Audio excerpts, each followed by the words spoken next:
How sailing works and sometimes doesn't, or the science of sailing. I have a question for you. If you are using the wind to push you along, how can it be possible to sail where the wind is coming from? Also, how the dickens is it also possible to sail faster than the wind? I will give you answers to both these questions and include a bit of history of the development of sailing. My name is Colin McCowan and I've been sailing since my early teens and have invented and built quite a few experimental boats, with some success and quite a lot of failures. I hope that you will enjoy this video and possibly avoid some of the big mistakes that I have made. Thanks for looking, and I hope you find a bit of this video useful to you. How sailing boats work. Try this. Squeeze a wet, juicy lemon or orange pip between your finger and thumb, or an ice cube, and you can make it shoot across the room. This illustrates rather nicely how a sailing boat can be squashed between the wind and the water and be made to shoot forward. The wind pushes on the sail and the water pushes against the hull and keel. Sailing faster than the wind. This lever represents the wind pushing down. This little trolley represents a boat at right angles to the wind. And in a situation like this, you can see that the wind is trying to push the boat sideways, but nothing much is happening. If I put a sail on the boat and the sail is angled at 45 degrees, you'll now notice that as the wind hits the sail, it pushes the boat along. The wind is going down 4 inches and the boat is travelling across 4 inches. Now if I change that for a less steep angle, you will now see that this wedge is 1 inch thick and 4 inches long. So now when I press down, the boat travels, the wind travels 1 inch down and the boat travels 4 inches across. And it gets even better if I put a wedge that is at 1 inch thick, 10 inches long. And now the wind is moving 1 inch and the boat is moving 10 inches. This is a summary of the previous video. It starts with the drawing number 4, bottom right hand corner, where the wheel and lever are pushing straight down and nothing moves. Then drawing number 1 shows a wedge of about 45 degrees where the sail would be at this angle on a boat. The theoretical ratio of wind speed to boat speed would be 1:1, but this is not accounting for air or water drag. Drawing number 2 is probably more realistic, proportion of 4:1.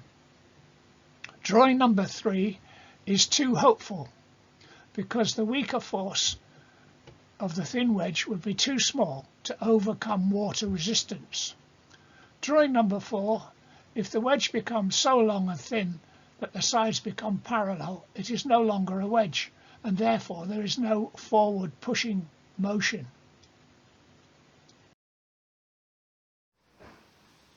This is a demonstration of sailing into the wind.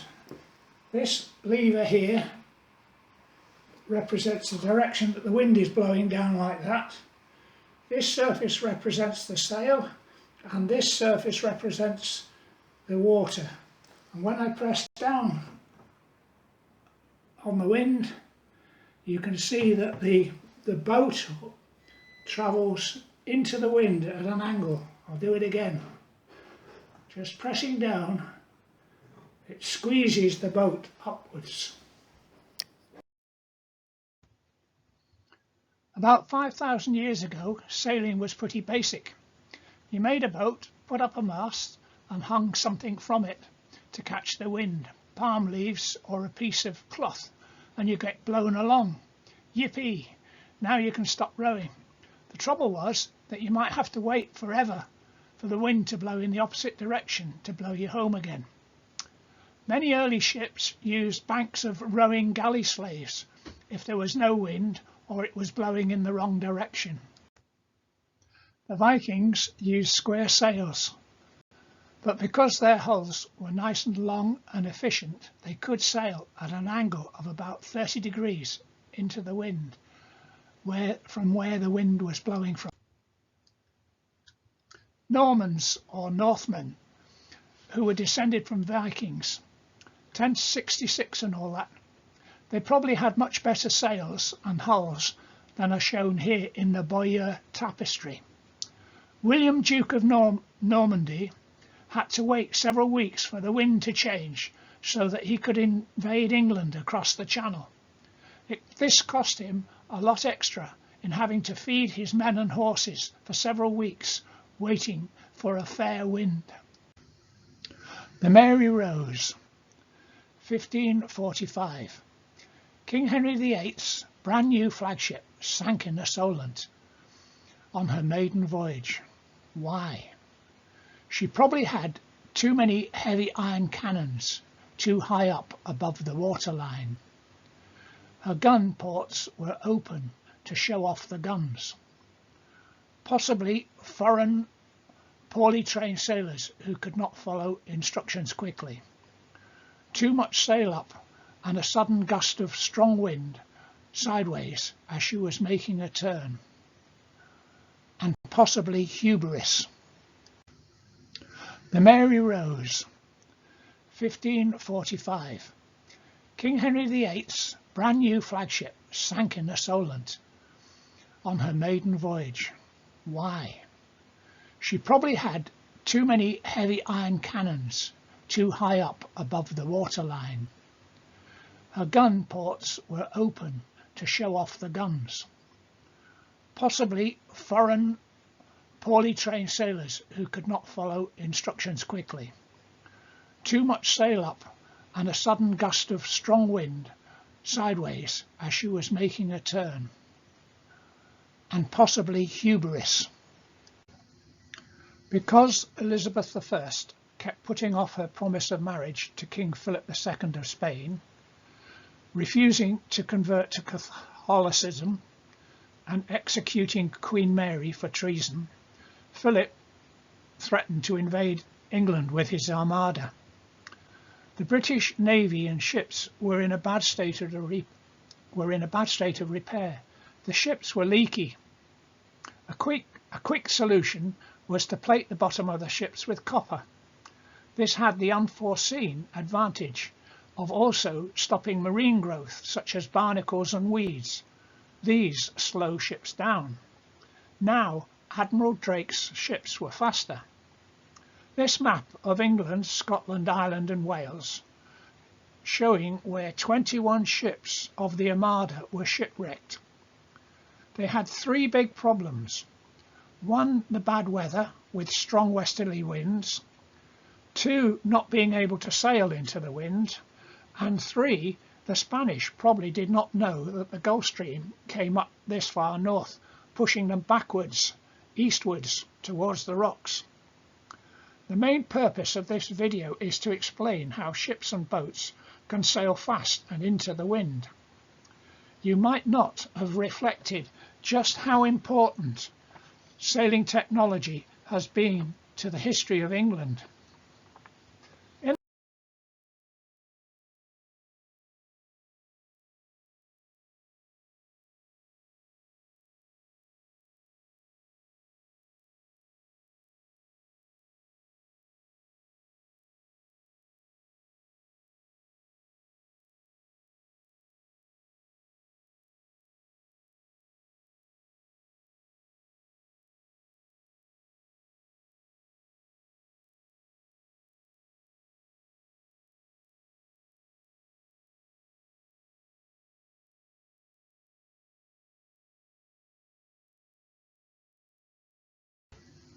3,000 years ago, the Arabs sailing up and down the Nile, in the Mediterranean or in the Indian Ocean, found a way of leaning the yard, that's the big long stick holding the top of the edge of the sail, leaning it at an angle into the wind and thus producing a big curve in the sail. This type of sail is called a lateen. Now the wind has to travel round a nice big curve on the back of the sail. This accelerates the air, which in turn produces a partial vacuum, and that helps to suck the boat along more powerfully. This also meant that these boats could sail faster and closer to the wind, a threat to the merchant ships in the Mediterranean. Dhows have a large, long, square-sided plank all the way along the bottom, which helps to stop the boat slipping sideways when they are sailing. Such a plank along the bottom is called a keel. Dhows could sail at an angle of 50 degrees off the wind, better than the square-rigged European merchant ships of the time, which could only sail at about 60 degrees. This is also one of the reasons why the Barbary sails were such formidable pirates. Because lateen sails are better for sailing into the wind, this system was added to square-rigged ships. They were called stay sails because they were suspended from ropes or stays from the deck up to the mast. At the bow they are called a jib or jib sails. The British Navy adopted these types of sails in 1709. Sail efficiency, or the efficiency of sails. These sails are ranked in the order of their ability or efficiency of being able to sail into the wind. Number 1 is a flat square sail, which were used since antiquity. They are good for going downwind, but not for going into the wind. Number 2 is a lateen sail from about 1,000 years ago, or in Polynesia they are known as crab claw sails. Number 3 is a stay sail. Number 4 is a gaff. Number 5 is a Chinese junk sail. Number 6 is a Bermuda sail, and number 7 is a wing sail. Bottom right hand corner of the page shows a flat sail, a standard curved fabric sail, and a wing sail in the order of efficiency going down the page. Side slip efficiency, or preventing leeway. Believe it or not, most sailing boats actually have 2 foils or wings, one above the water, the sail, and one below the water, the keel. The air pushing on the sail not only pushes the boat forward, but also tries to push the boat sideways. To resist this sideways push, leeway, sailing boats have a streamlined hull and a keel or centerboard to counteract the sideways force. The drawings show number 1 an Egyptian reed boat, or just a bundle of reeds tied up.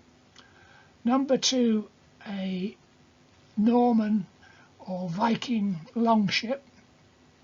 Number 3 a hull with rounded corners, not terribly good. Number 4 square corners are better. Number 5 square corners with flanges.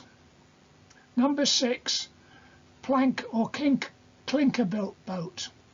Number 7 rubbing strips which resist leeway better. Number 8 sharp corners or chines, sharp folds in the design of the hull. Number 9 an Arab dhow with a protruding keel along the length of the whole boat. Number 10 a Dutch or a Thames barge with drop down planks on either side, which are called leeboards. Number 11 a hull with a keel built in. Number 12 and 13, a yacht with a keel and lead ballast built into it. And number 14 is a twin bilge keel, which can stand on firm sand when the sun goes out, when the tide goes out. If the wind is blowing down from the north and a rocky shore is to the south, you need to be able to sail away from the rocks into the wind. A shore with wind blowing onto it is called a lee shore. It is important, or rather it is vital, a matter of life and death, that you can sail away from the rocks. You need an efficient sail and a hull that does not slip sideways too much. Ice and land yachts can sail many times faster than the wind and at very fine angles to the wind. The wind coming from the bottom left hand corner of this page at an angle of 45 degrees and the sail set at 45 degrees to the boat produces a sail force A. The keel produces a force B perpendicular to the keel. See the force diagram on the right hand side. These two forces A and B resolve into force C driving the boat forward into the wind at an angle of 45 degrees to the wind. If you want to draw a force diagram, draw lines A and B at the correct angles and give them lengths to represent the magnitude of the forces in them. Then construct a parallelogram. The diagonal C is the resolution of forces A and B. It gives it its direction and its magnitude.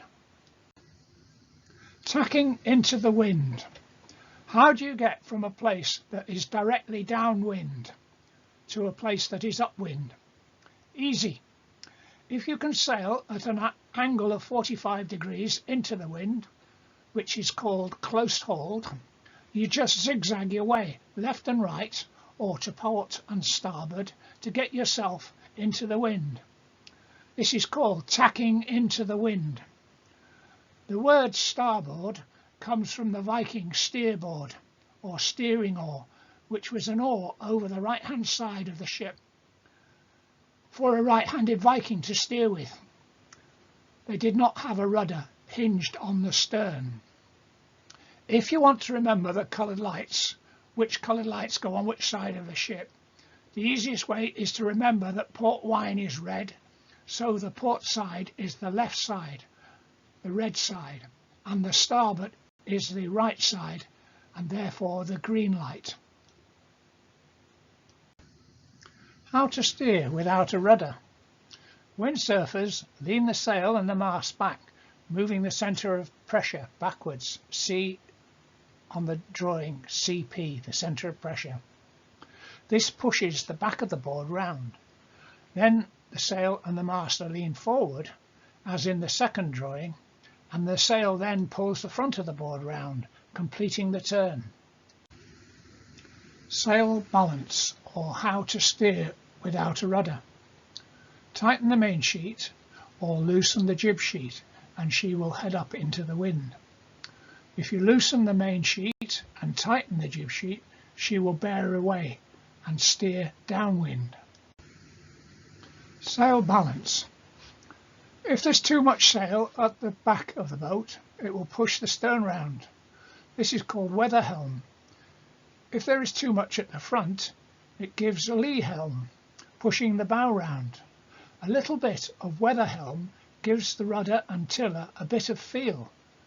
Too much of either slows the boat down because the rudder is having to work too hard correcting the boat's course. Bernoulli's principle, or how curved sails work better than flat sails. Here is a quick and simple experiment which, if you've never done this before, you should definitely try and do it right now. Hold a piece of ordinary white A4 paper, hold it with two hands on the two long edges as shown in the drawing. Let the front third of the paper bend as shown at point A. Make sure that it's pressed down with your two thumbs. Let the rest of the paper hang down at the back at point B. Now take a deep breath and blow steadily across the top of the piece of paper. Try blowing slightly higher above the piece of paper or a little bit lower onto the curve. You should see the back of the paper lift up as shown in label B.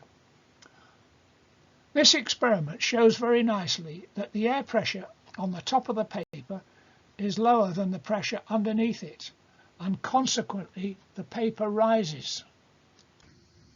Now I'm going to try and show you that it is not so much the speed of the air that is important, but the change in speed as it travels over the curved surface. Change in speed is called acceleration.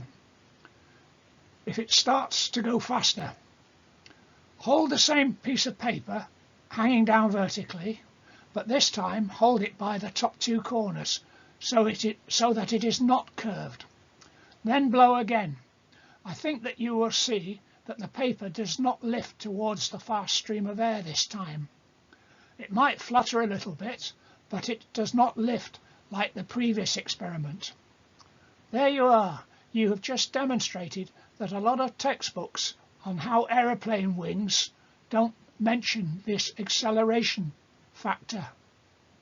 It is not the speed of the air that creates the low pressure, it is the acceleration over the curved surface or the curved leading edge, as in the case of aeroplane wings.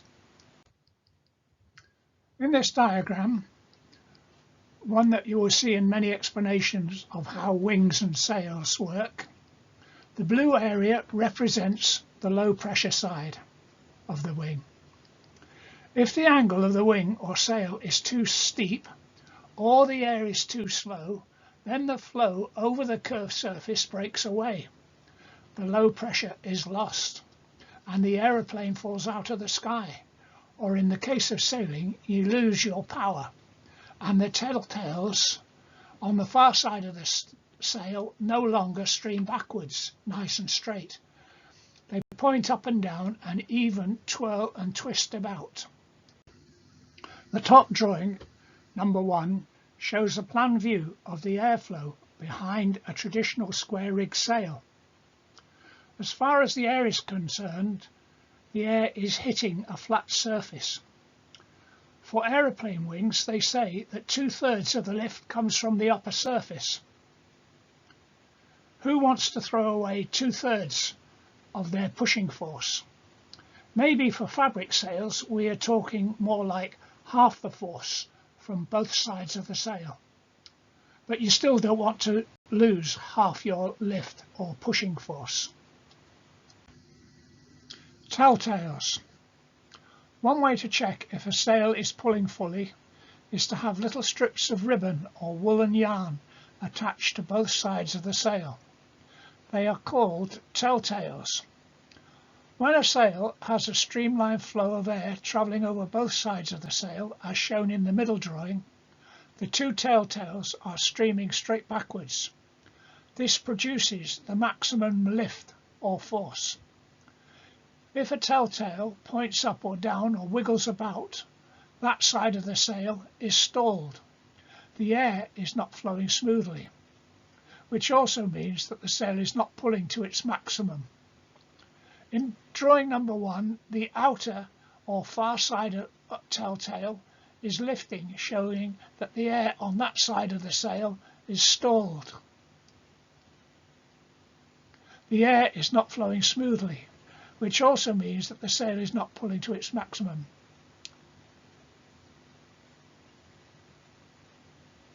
The rope holding the angle of the sail, called a sheet, must be let out to lessen the angle of the sail. Or the boat can be turned further into the wind, closer to the wind, headed up to windward. Drawing number 3 is the reverse of drawing number 1. The near side of the sail is stalled. Daniel Bernoulli, I believe he was a Swiss mathematician from 1734. This picture represents a pipe with a non-compressible fluid, such as water, flowing from left to right. A is a volume of water in the wider tube, and B is the same volume squeezed into a narrower pipe, so that it has to be longer to fit the same volume in a smaller tube. Distance D is longer than distance C. Therefore, the fluid in the narrow tube has to travel further in the same amount of time, therefore faster. Now the interesting bit is what is happening in the constricting bit at E. The water has to accelerate from slow to fast. Newton says that for something to accelerate there must be a force. This force is provided by the difference in the pressure between A and B. Therefore, the pressure at B must be lower than at A. Therefore, there follows a series of drawings and practical experiments that you can do that illustrate these principles. This drawing represents a box with one atom inside, all on its own, and it's got kinetic energy, so it's bouncing about up and down, left and right, and it's creating pressure on all four sides. Well, actually 6 sides, because there's a front and a back. To the right hand side, somebody's taken the wall away, and that little atom, instead of bouncing up and down or backwards, it can escape to the right. Therefore, it has less energy to press up and down, and therefore, because it's moving, it has less pressure to push up and down. And that is my little explanation of why there might be a lower pressure due to Bernoulli's principle. Here is another little daft illustration of my illustration of why the pressure might be reduced as the water speeds up. The top drawing represents a plastic comb, and all the little fingers represent the atoms pushing on the side of the wall. The bottom drawing is the same comb, but it had to speed up, so it's had to stretch.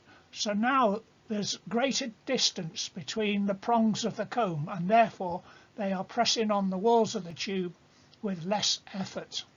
I know it's a daft illustration, but it's food for thought. This is another illustration of Bernoulli's principle.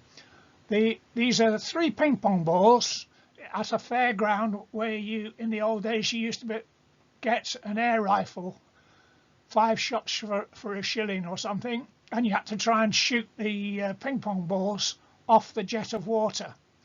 On the right hand side there's a ping pong ball that's rolled down the slope and touched the jet of water, and the jet of water is spinning past the right hand side, and that sucks the ball into the middle of the jet. So the middle illustration shows now the ping pong ball with an equal jet of water either side spinning round it, so it stays captured inside the jet of water.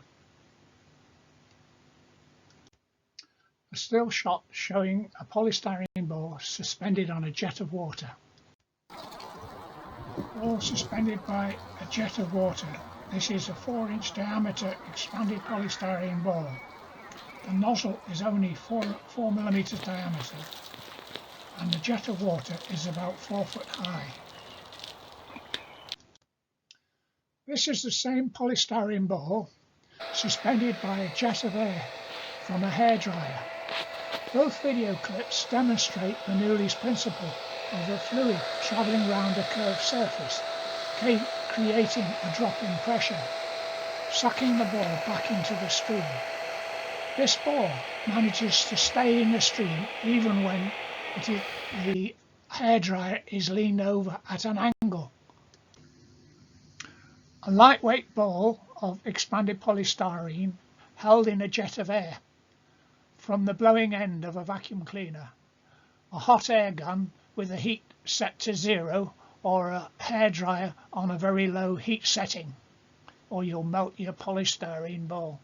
But you can suspend the ball at some daft angles and it's good fun. Hang up 2 balloons or polystyrene balls. Take a straw and blow air between them. You might expect them to move apart. Blowing air between 2 balloons. Will they blow apart or will they blow together?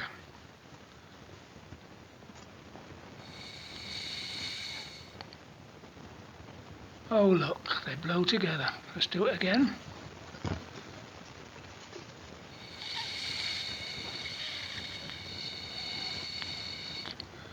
I think you'll agree that they are being forced together.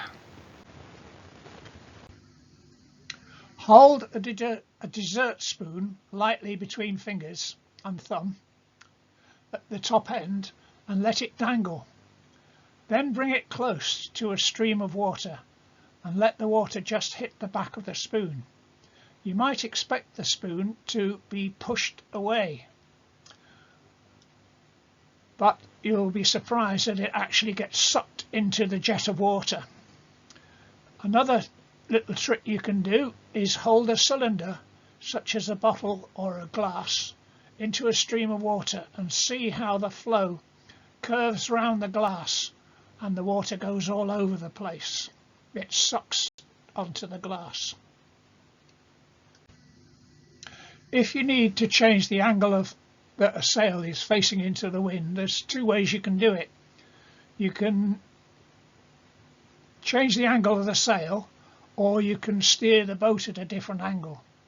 This illustration is a little bit insulting to anyone's intelligence, but it's just necessary to point out that there's 2 ways, or you can even do it as in drawing number 3. You can have a combination of changing the angle of the sail in the boat and changing the angle of the boat in the water.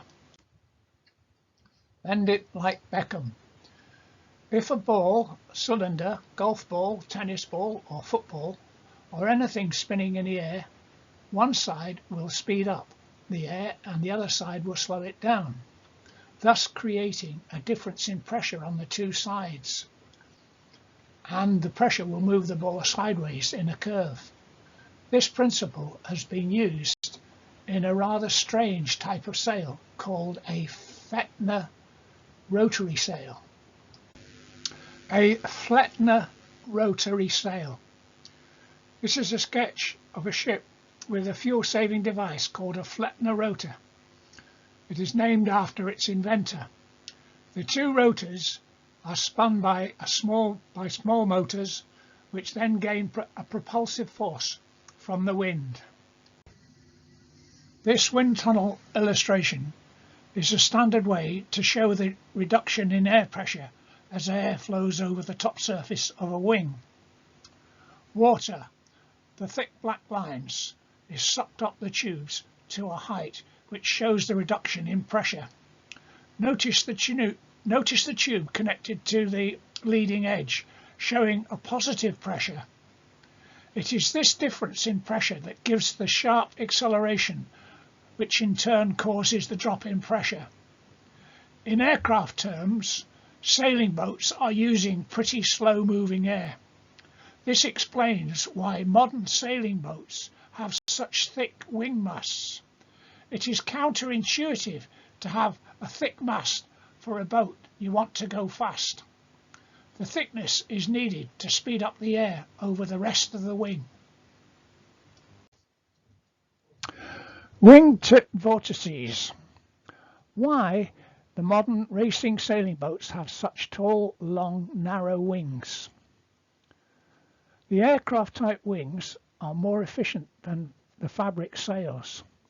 The air from the high pressure side of the wing tries to escape to the low pressure sides, twisting round the ends of the wing. This swirling of air or vortex loses lift and causes drag. So by having the wings as long as possible and tapered, this reduces the amount of vortex drag. The Froude number.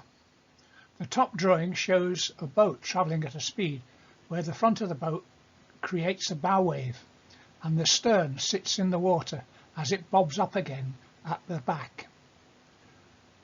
This way the boat gets some of its energy back again. The boat sits in the wave that it has just made. This is an economical use of the boat's power or driving force. The bottom drawing shows the same boat, but it's going faster. It creates a bigger wave, but also a longer wave, so that the boat is having to go uphill or push up its own wave. The extra power needed to achieve this is exponential, which means that you only get a bit more speed for a lot more power. However, if a boat can be made to climb out of the water and travel on the surface, a new set of rules start to apply. This is called hydroplaning. The shape of the hull changes from banana shape to a fairly wide flattish bottom with a straight run out. It must be straight from the front to back, or it risks sucking itself down into the water.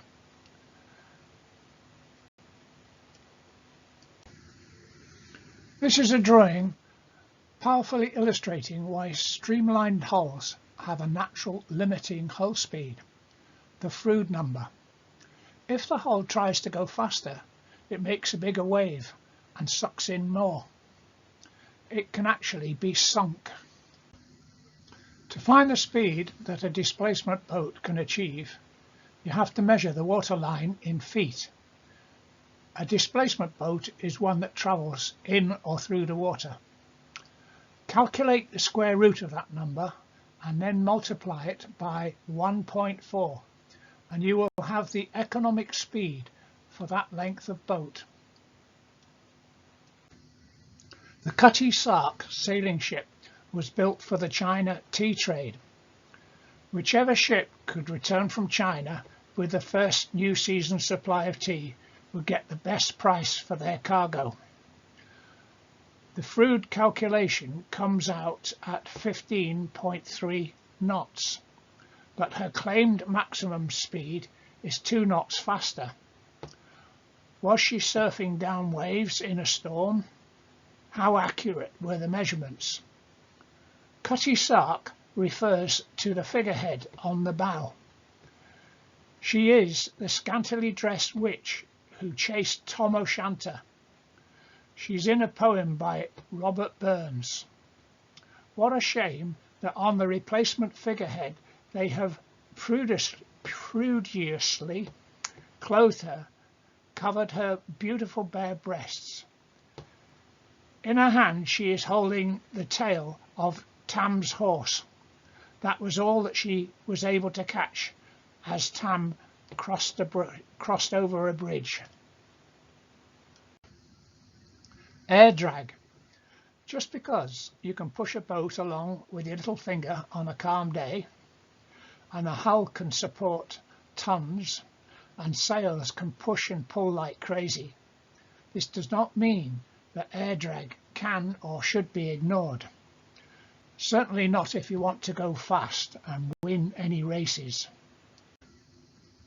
This is my list of air draggy things.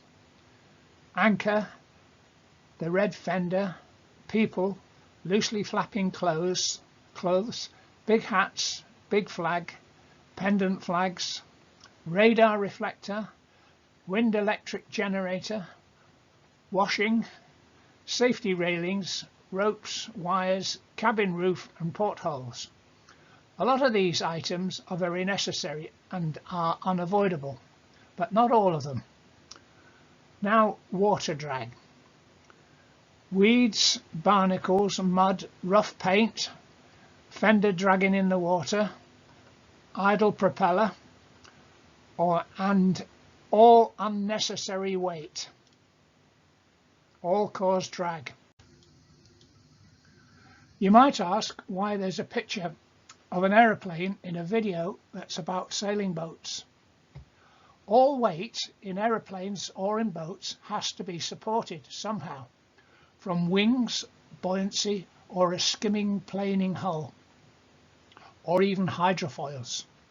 Consequently, weight always produces some induced drag. Geoffrey de Havilland proposed a lightweight twin-engine fighter, light bomber or reconnaissance aircraft made of plywood, the Mosquito. It could be built in workshops all over the country. Because it had less weight, it had less induced drag. The wings did not have to support as much weight to keep the aeroplane in the sky. Therefore, more speed, more range, faster and further. No need for a defensive gunner or a gun turret because it was too fast to catch. 2 hydroplaning failures. I made 3 floats or hydroplanes, 1 red and 2 white of the white design. They all failed to get out of the water, mainly due to lack of experience with fluid dynamics. In the top drawing, the water sucked round the stern, pulling it down and into the water. The black arrow shows the suction force. In the bottom drawing, the water was supposed to break away from the step in the bottom of the float, but it also sucked down, preventing hydrofoiling. The step should have been bigger and of a sharper angle. I do not think I could have avoided these problems without doing the experiments myself. This is how many discoveries are made. When you get the results and you did not expect and then find out the reason. It's a pity that these floats failed. I might have had some more faster and more exciting hydroplaning. Is the back of your boat sucking the boat down or even backwards? The vertical back surface of a boat is called the transom. If water managed to stay stuck to the back, it can suck your boat in and slow it down. The bottom drawing is a proposal for sharpening the bottom back edge of a moulded boat. I once saw a Jeremy Clarkson program about powerboat racing in America. He was at Lake Mead and was wading up to his waist in water. His comment was, "If you want to go fast, you need to get out of the water." He went for a ride in an unrestricted class of powerboat. As a passenger, his back was pummeled as this boat hit every wave. This is called hydroplaning. This is a Bell K dory. The bow is curved upwards and there are 2 channels running under the boat, which trap a mixture of air and water. The rear 2/3 of the boat, the run out, is straight so that the boat can lift up onto the surface and skim along the top. This is called hydroplaning. Motor torpedo boat at full speed. Hydroplaning. It is travelling at about 33 knots. You can see that it is sitting on its own bow wave, skimming over the surface. Another shot of 3 MTBs. Hydrofoils have been used on powerboats for a long time, but they are now being adopted by just about every class of sailing boat. Surfboards, windsurfers, kiteboarders, even ocean-going transworld sailing yachts, all flying along with a minimum spray behind them. This is a picture of Yellow Pages Endeavour, which held the world speed record for the fastest sailing boat for 12 years. It has 3 hydroplaning floats, an aeroplane type wing and a long arm to windward with 2 pilots in a cockpit who are balancing the wing's tipping force. This is a drawing of the underside of one of the hydrofoils on Yellow Pages Endeavour. The fences on the foils are there to stop air being sucked down from the surface and thus making the foils lose their grip on the water. Air being sucked down from the surface is called ventilation. Water vaporizing on a foil due to low pressure is called cavitation. Cavitation. At the turn of this century, there seemed to be a 50-knot barrier. Sailing boats could not achieve 50 knots. The keel blades, or foils, were going so fast through the water, and the reduction in pressure above the foil was sufficient to make the water vaporize or boil. This vapor, or steam, or whatever you want to call it, removed all the lifting force from the top of the foil. Losing 2/3 of your foil's lift, but keeping the drag created by a blunt rounded leading edge, not so good. The bottom drawing shows a supercavitating foil which is designed to cut through the water, forget the lift on the top surface, and relies solely on the pressure coming from the bottom surface of the foil. These drawings are a summary of my research into how to make sailing boats not tip over so much, prevent capsizing or blowing over, and possibly even being able to sail faster. You might like to look at another video I've made, YouTube video, called Sailing Faster 2. That's the number 2, not 2 somewhere. Sailing Faster 2. Number 1 showing the forces on the sail and the keel, the tipping forces. Number 2, the crew or helm, the crew and the helmsman sitting on the side of the boat to stop it capsizing. Number 3, a lead weight at the bottom of the keel. Number 4, a wide hull to spread the distance between the buoyancy and the ballast or weight. Number 5, a double hull or catamaran to spread the distance between the weight and the buoyancy. Number 6, a windsurfer leaning into the wind. Number 7, crossbow. Number 8, Yellow Pages Endeavour. Number 9, a Kurtz kite surfer. Number 10, sail rocket. And number 11, a kite surfer where the pilot stays flying in the air. While thinking about how to reduce a sailing boat's capsizing moments, I came up with this idea, this solution. I then went to Liverpool Patent Library to see if it was an original idea. To my small dismay, I found a book by Bernard Smith called The 40-Knot Sailing Boat, which expounded this very same idea. But at least my idea was not totally mad. But no one had yet used it to achieve the world speed sailing record. This was what I then aimed to try and achieve. I also came across the Amateur Yacht Research Society, AYRS, which I subsequently joined. I had remembered a useful little bit of my school science, Newton's third law of motion.